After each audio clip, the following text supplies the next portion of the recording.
Welcome to this evening's conversation series co-hosted by Works Residency, which is us, and Powerhouse Arts. I'm JP Coyle. I'm one of the co-founders of the Works Residency program, and I'm the director of Workspace11, which is our architectural metal design and art fabrication company, which we're situated in tonight. I'm joined by Ruth Shortt, one of the co-founders of the residency program and principal at Workspace11. And we're delighted to have Rhona Byrne here with us this evening as our guest speaker to share some insights into her creative practice. She's joined by Norman Mooney, who's an artist, co-founder of Works Residency, and principal at Workspace11. Rhona is a visual and socially engaged artist based in Dublin, whose work spans performative and social sculpture, installation, and participatory works. Her work explores the emotional and spatial dynamics of place through a collaborative, site-specific approach. She's exhibited and been commissioned widely in Ireland and internationally, including residencies and projects with the Mattress Factory in Pittsburgh, FAAP in Sao Paulo, and Gertrude Contemporary in Melbourne. Rhona is a part-time lecturer at Limerick School of Art and Design, a researcher in applied polymer technologies, and her work is held in collections including the Arts Council of Ireland and the Irish Museum of Modern Art. A little bit more about Norman for those of you who don't know him. He's a Dublin-born artist based in New York whose work explores the elemental and cyclical forces of nature through sculpture and installation.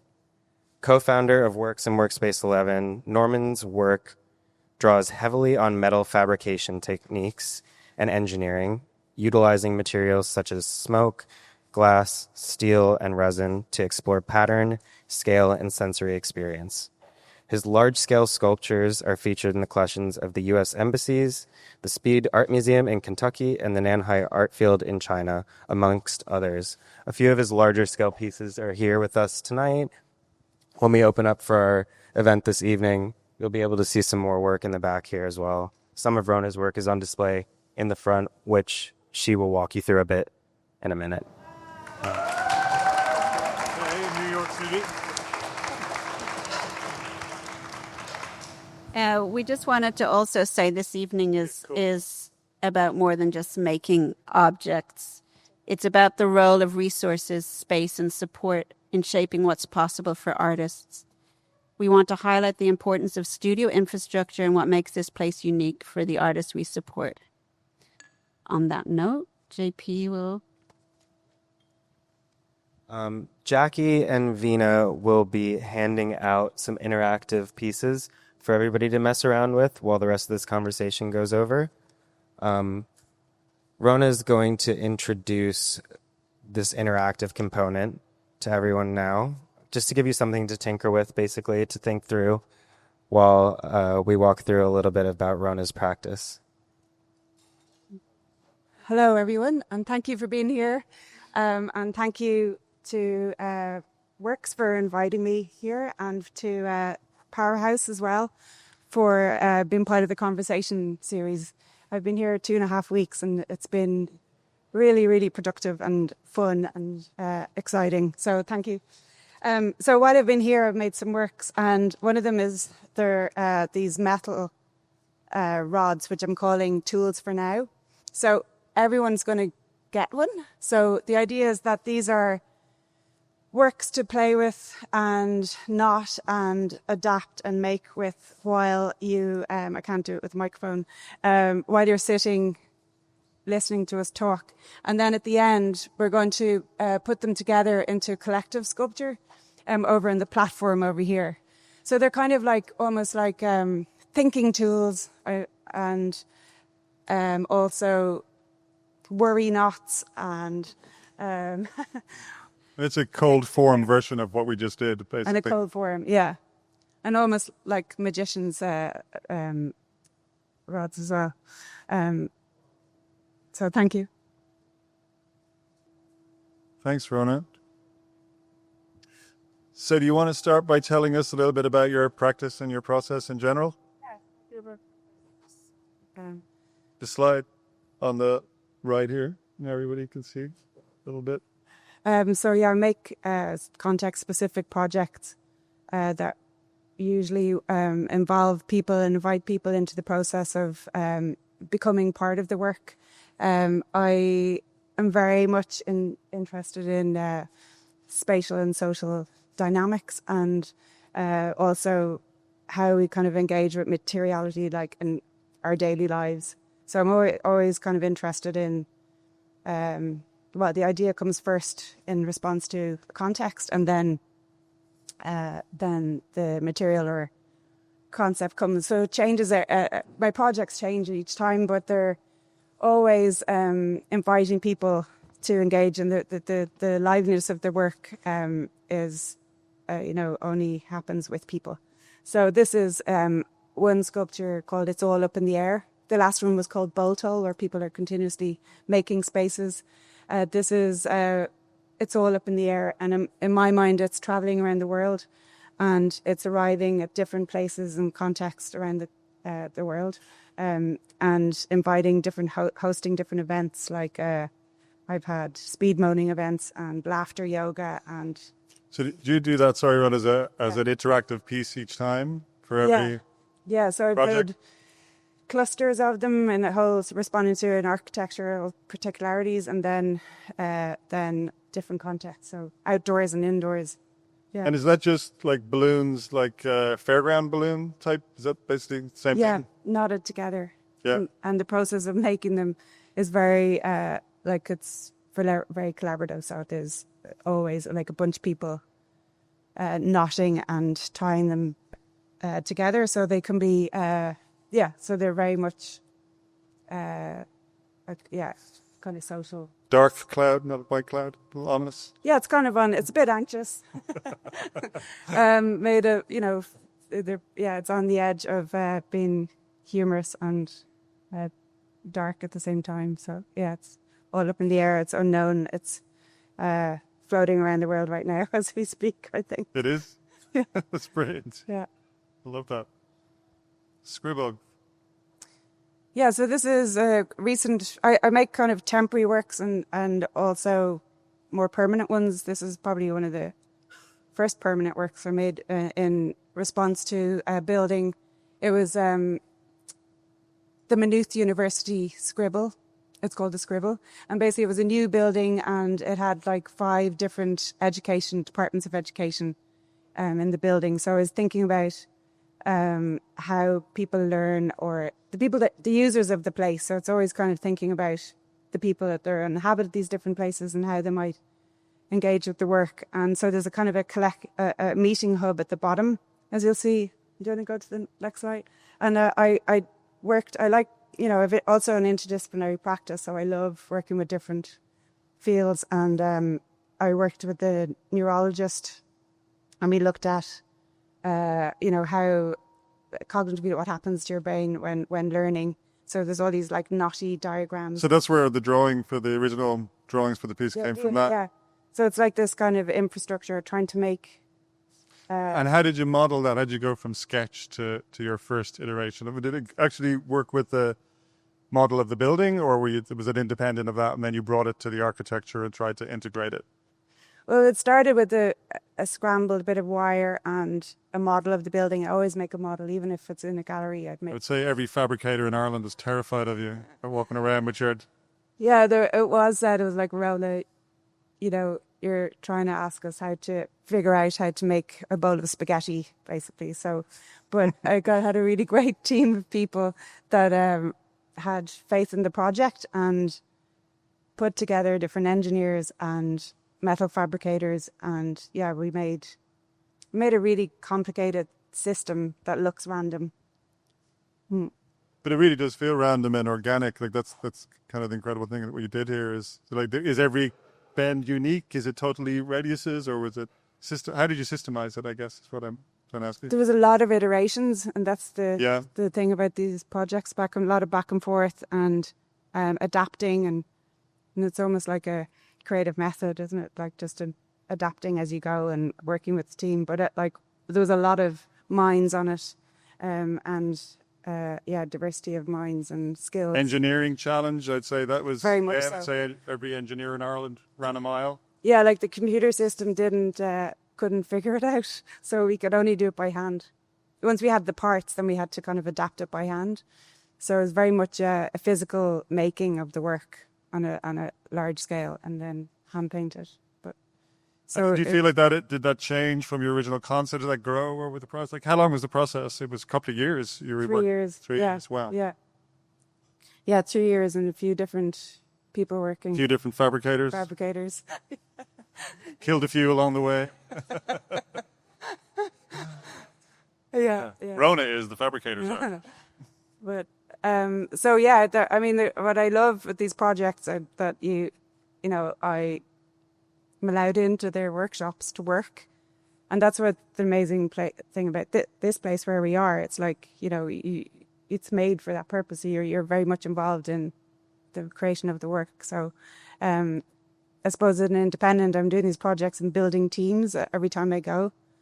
I'd like make a project. So, in this case, they gave me part of their warehouse to build the work, but it was the only way to figure it out. And the architects must have been very involved with them in the integration into the building structure. Like, that must have been really challenging. And and also working at height, and it goes from outside and inside the building. So I wanted it to feel like it was kind of bouncing around the whole building, where it was kind of going between 3 spaces. how many radiuses did you end up using, like, for the whole? There's 60 linear meters, 6 parts, and a lot of in-between parts. So like, I don't know how many radiuses. Fair enough. Yeah, I'd say installation as well. That was it. How many you must have done in a? Yeah, there was a lot of Multitude. scaffolders, really skillful scaffolders, and literally, I think it was the engineers literally had to hang out of the sculpture to test it. So it was a complex thing to sign off on, basically.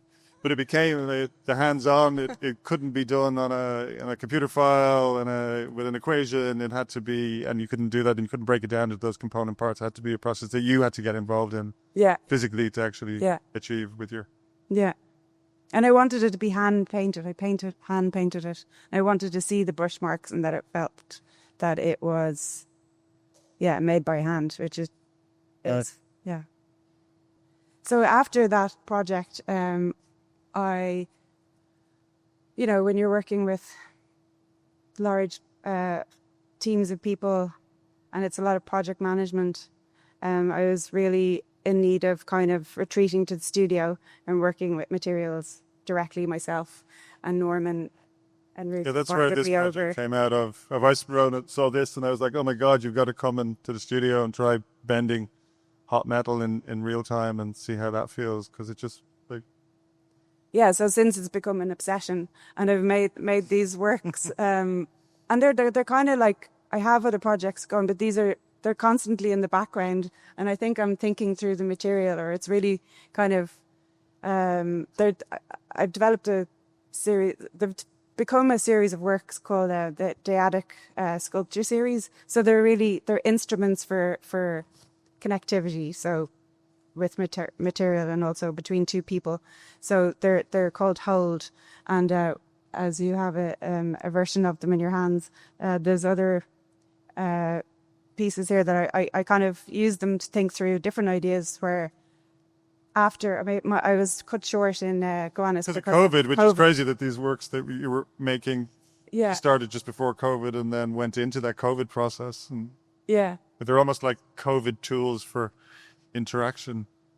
Yeah, and so I worked with a cognitive scientist in UCD. I did a University College Dublin. I did a residency, and he was writing about them, and we were thinking about 4E cognition and enacted cognition, and using them as tools to kind of think about the meaning of them. And then I went back to the people I made the Scribble with, and that's me down during COVID and obsessively made them.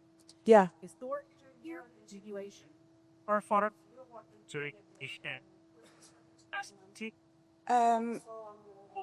demonstration. Yeah, so we've come back, and you'll see outside there's one covered in rope.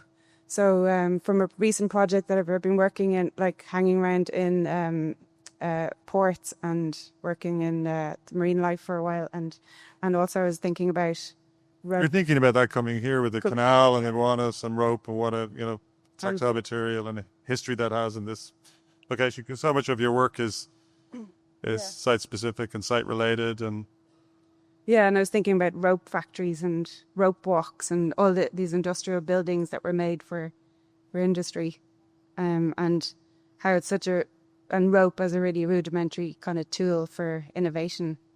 I'm kind of fascinated with it at the moment. and this is huddleware, right? This is Yeah, so the connectivity or the social. I made a series of social clothing called huddleware, and I think these dyadic sculptures are a development of that as well.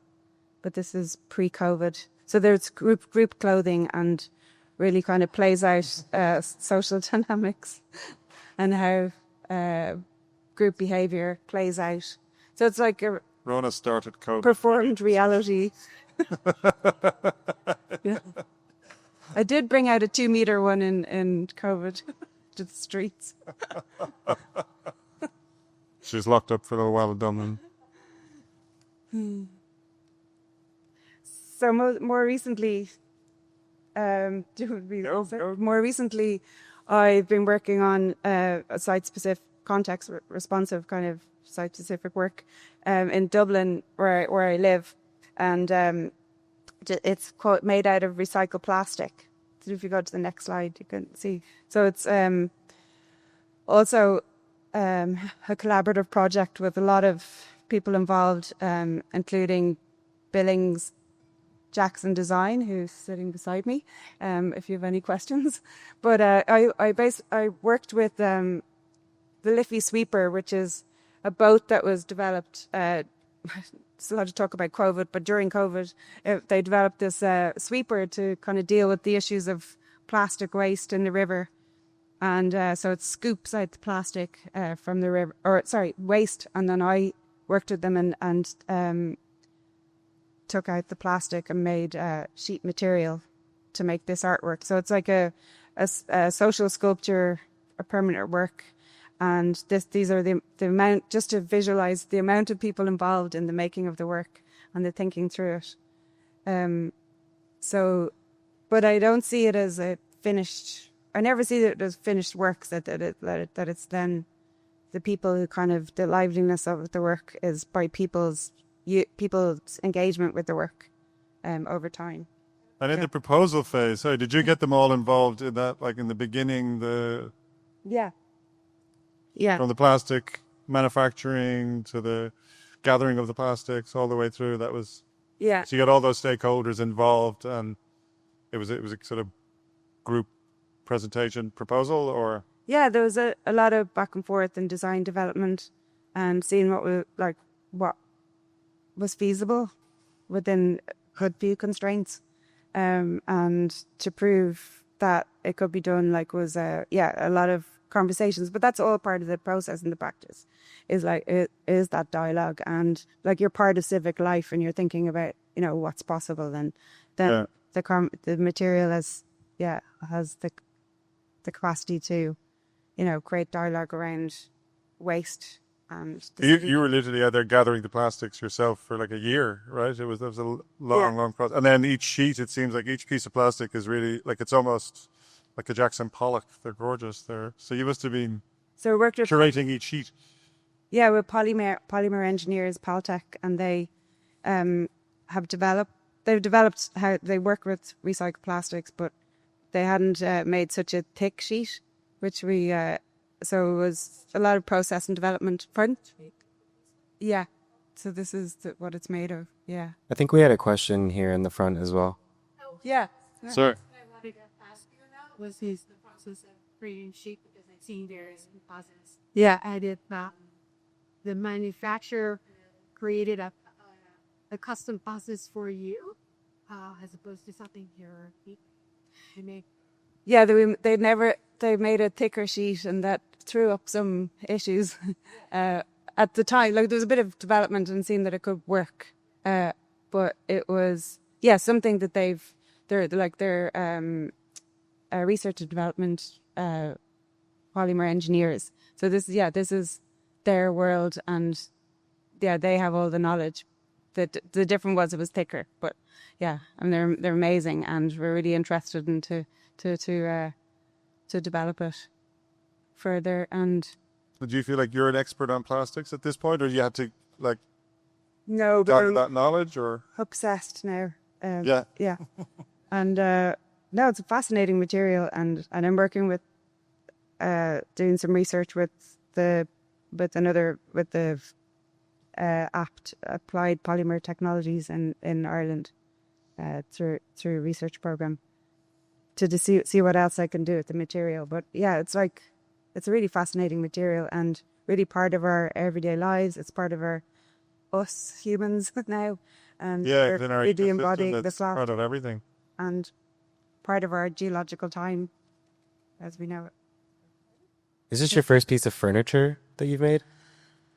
No, I've made street furniture, permanent furniture. Yes. Okay. Yeah, definitely.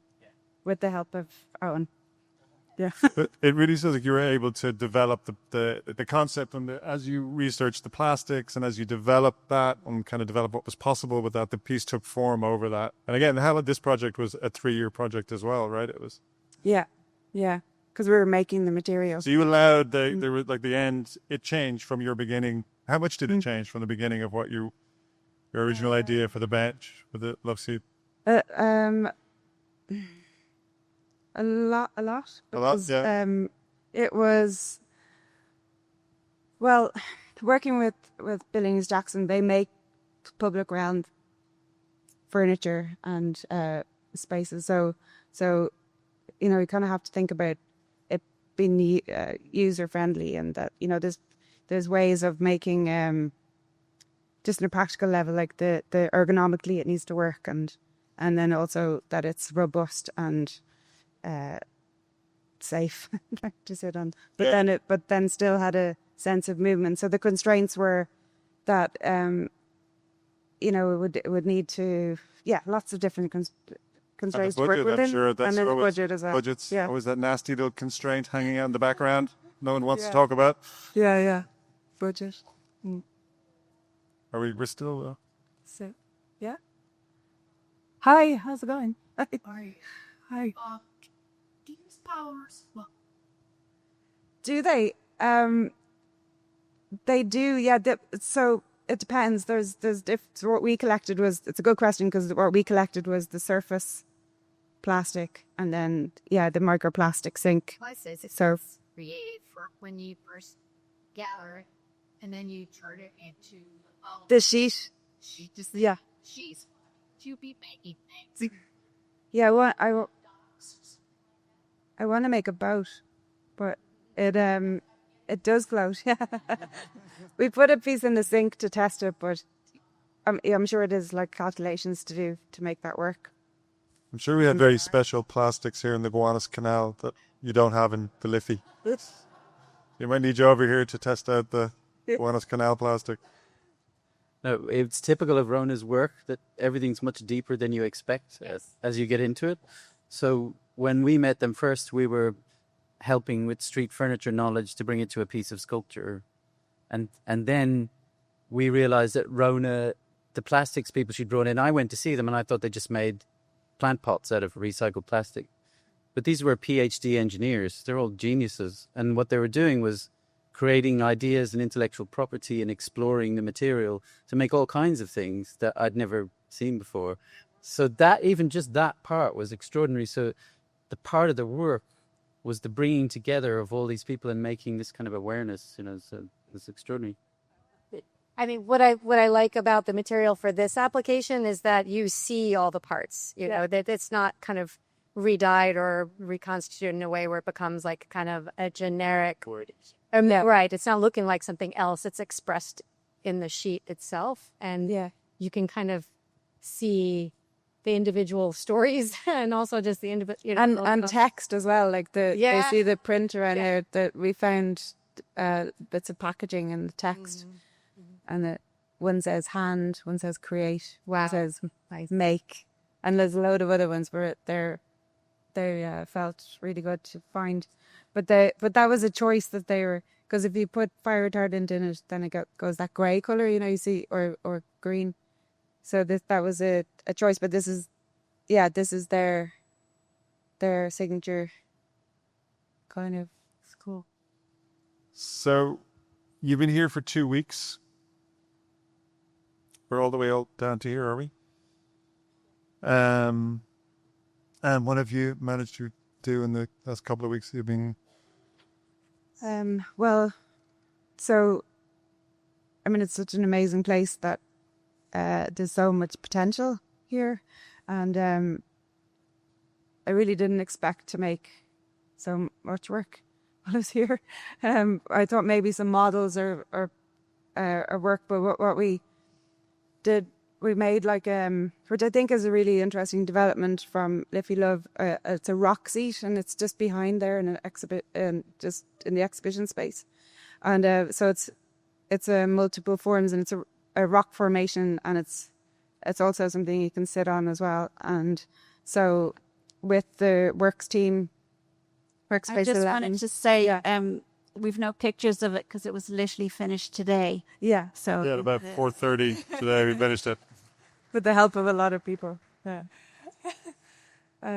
So yeah, because CNC is around the corner, then I was able to do some printing in the room here, and I did a 3D printed model and then developed metal work in here. in Rhino.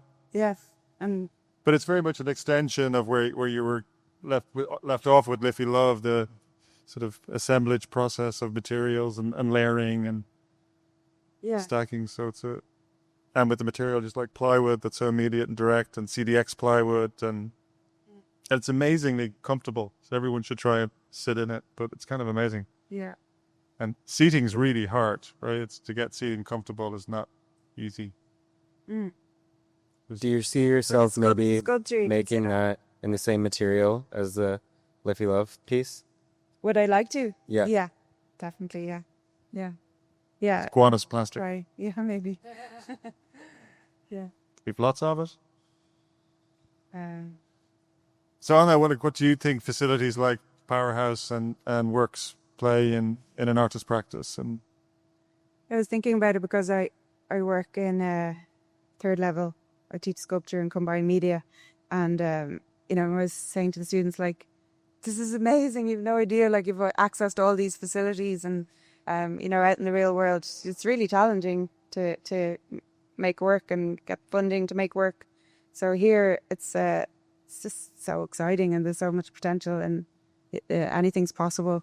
So yeah, I think it's extraordinary and very unusual to have a place like this. Yeah, it's been great. Thank you very much. been great having you. But do we want to get into the collective, or we want to go to questions? Well, I think it'd be good to talk a little bit more about the work we've done together here and like what we're learning even from Rhona. Like Rhona is she's our pilot resident here in this program. We haven't had anybody else in Powerhouse, at least. Gowanus Projects operated down the Gowanus for a few years. There's 3 artists that were able to come in and work with our shop team and our production team. Some amazing work was made then. But being able to do what we're now able to do in Powerhouse is pretty incredible. I mean, the CNC capabilities, our water jet can cut through 2 inches of thick steel and make some crazy stuff. We have an incredibly skilled team of fabricators who is just like chomping at the bit to get in on projects like this. And it's been really fun to be able to sit with you and be creative on a daily basis. And like, I'm interested to hear like how it's been. I don't think we've really even had a second to debrief because we've been working so much, but I'd be interested to hear more about it, I guess. Your experience, your emotional experience, if you will. Well, I just think the energy has been so contagious and really inspiring. So I think I'm going to be really lonely in my studio next week. And yeah, just fun and active, and you know, I collaborative. So I've overall, I think, yeah, I'll be processing as well what happened, because it's been. I mean, I came straight from the airport to here. And 2.5 weeks ago. yeah, and it's been super productive. But yeah, it feels good. Like, That's good to hear. thank you. Sure. Yeah. Do people have questions Got they'd like questions. to ask? Yeah? Okay. Pass the mic. Pass it over. Thank you so much. Curious about hydroforming. Have you played with hydroforming, like blowing your tubes up with water? With water, Yeah, high pressure water.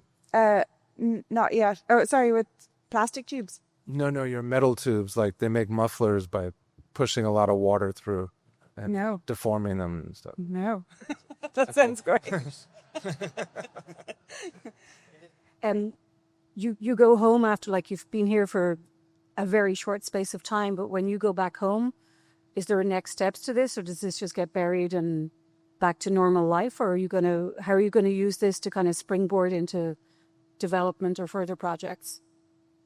I think through material research to start with, and see what's possible with developing the new work, and then hopefully coming back again. Yeah. No way. It's been 2 weeks. It's been crazy. We all need a holiday. Just so you know, I don't think we necessarily laid this out, but the residency that we're starting here is supposed to be a 3-month-long residency. So to be able to do as much as we've done in the 2 to 3 weeks we've had has been really cool, to now be able to imagine what we're going to be able to do with a much longer period of time. And an amazing testament to Rhona's creative energy and spirit. It's been so amazing just watching all the spaces and get activated, and all of us. It's been really amazing. Really exciting. You paved So the much way, fun. Rhona. Thank you. I was just interested in how you apply to become a Works residency artist and what that 3-month process looks like. Who wants to take that, JP? Yeah. So applications right now, we're still in the fundraising process with this program. I mean, we're trying to pick and choose our pilot residents to see how we can learn from each person who comes in. We feel like we've pretty well proven our abilities here, but it's just, hashing out a little bit of the administrative end. I think applications we're looking to roll out in the early part of 2026.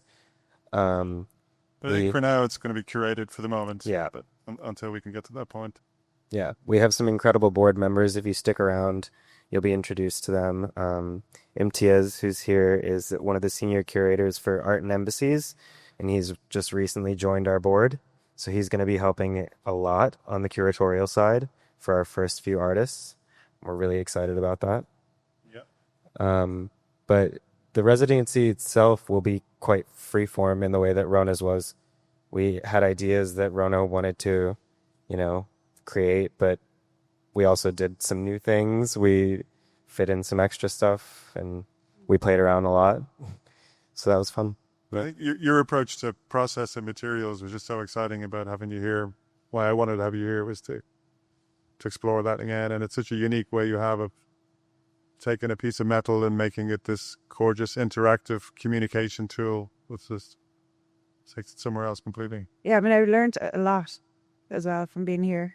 And even like in the print department, I realized there's things you can print on that I didn't know you could do. And with metalwork as well. So yeah, lots of learning and lots of food for thought to go home with as well.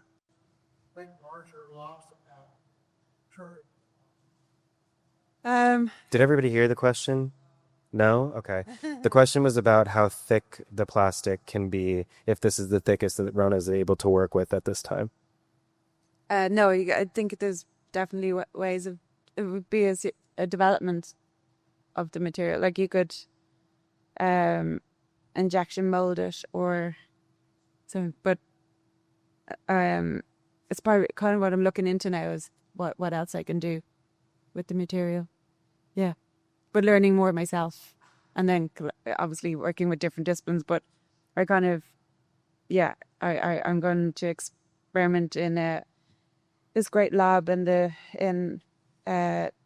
TUS where I work. It's attached to the university that I work, and so I'm doing they have amazing facilities. But I really want to work more with Paltech as well and develop things. So I just need funding. Yeah. So it's more a question about the residency, and Rhona just touched on this, where she went to the print shop as part of this larger powerhouse community. There's ceramics, there's print shops. What are the plans to kind of, would you be integrated into the powerhouse community, and would your 3 months residents be working here and have access to other spaces and to the Gowanus community at large? Yeah, that's the goal. We're really just finding our feet with this, and I know Powerhouse are going to also be launching an artist in residency program, so we're hoping that we can collaborate and share our resources. We are the metal shop here, and I have to say Powerhouse have been amazing with our pilot program, because Rhona has had access to basically, and with open arms, the print shop and the wood shop and the public art area. So yeah, we're just finding our feet. This is our soft beginning, and hopefully that will be the goal. Yeah. Loudly. To attach the 800-pound gorilla in the room, where do you get most of your funding, and how does it come in? Really good question. Okay, so currently we've been operating a for-profit architectural design company for years. In the first year or so of this company, we've completely subsidized residents who are coming in through profits from the architectural design and metal studio that we've had for years. The idea is to move further away from that, get involved with larger partners, and begin to fundraise effectively now that we've formalized the nonprofit, which just happened at the beginning of this year. Hey, what's up? My name is Dario. Rhona, hey, what's up? How are you? First of all, thank you so much for sharing this amazing work, and wanted to cycle back to the project that you were showing with the bit metal that was going through I think it was it a school? Or was it like university that for education? Yeah, exactly. And you mentioned something about kind of the psychological factor. Like, what does it mean to be in a learning institution that has a sculpture or a piece in it that shows us that things are not so linear? What happens when we're so stuck in a grid? And your work really kind of burst that open. What were some of the more kind of like psychological, the neurological things that you explored or were revealed by having a piece like this in an educational institution? Well, I know that there's like I didn't explore that afterwards myself. So like with these, I know one department has kept in touch with me, and they've kind of addressed it within their programs, you know, as a way to think through some of their ideas. But you never really know, like, you know, I mean, like, oh, that's my, you know, putting it out there as an idea, and then after that, it's not something I can kind of qualify as a word, you know? I think, honestly, it's been very refreshing for all of us to see how free-flowing your practice is in general. To kind of piggyback on this point, everything that you do is just like very it's emotional and it's creative in its entirety. Like, we're in development meetings and planning meetings for this, and Rhona's like on the floor, like writing out note cards, trying to lay out the plans for us. And it's like, it's kind of incredible how you're able to incorporate such like true creativity into a lot of these settings. You know, it breathes a lot of life into. We have to put blinkers on her when we walk her through the print shop. Say everything else. Like, yeah, Yeah. Do you want to talk a little bit about the collective assembly that you're hoping people will? Yeah, so I thought with these pieces, how's everyone getting on with their hold for nows? Freaking Yeah, JP was wearing wearables. their wearables too. And maybe how that ties into your work. Yeah, that interactive component of all your work. Can you want to speak to that a little bit? We really didn't touch on that much. Yeah, so I thought as an idea that we could knot these together and over in this platform together and make a work as a group. I mean, there's a lot of people here, so it could be really interesting to see that process. And that it's not so much about making the work, but it's also the conversations that might happen between everyone. Yeah, basically what we're planning to do here is we'd like everybody, not immediately, but soon, to get up, walk over to the platform we have over here and mess around with these sculptures enough and with each other, start to chat, and let's see what this thing creates, you know? Rhona, what are we calling this? Calling it, these are knots for now. Right. What's the collective sculpture? Tools for now. Tools for now. Sorry. Amazing. So after we all get up and knot together this massive sculpture, hopefully, we invite everybody to stick around. We'll be doing a soft launch party. This is going to turn into like a little vibe in here.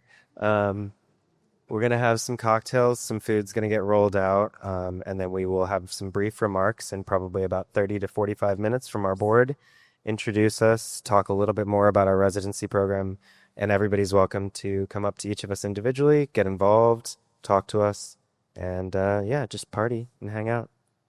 So, Rhona, do you want to walk people over?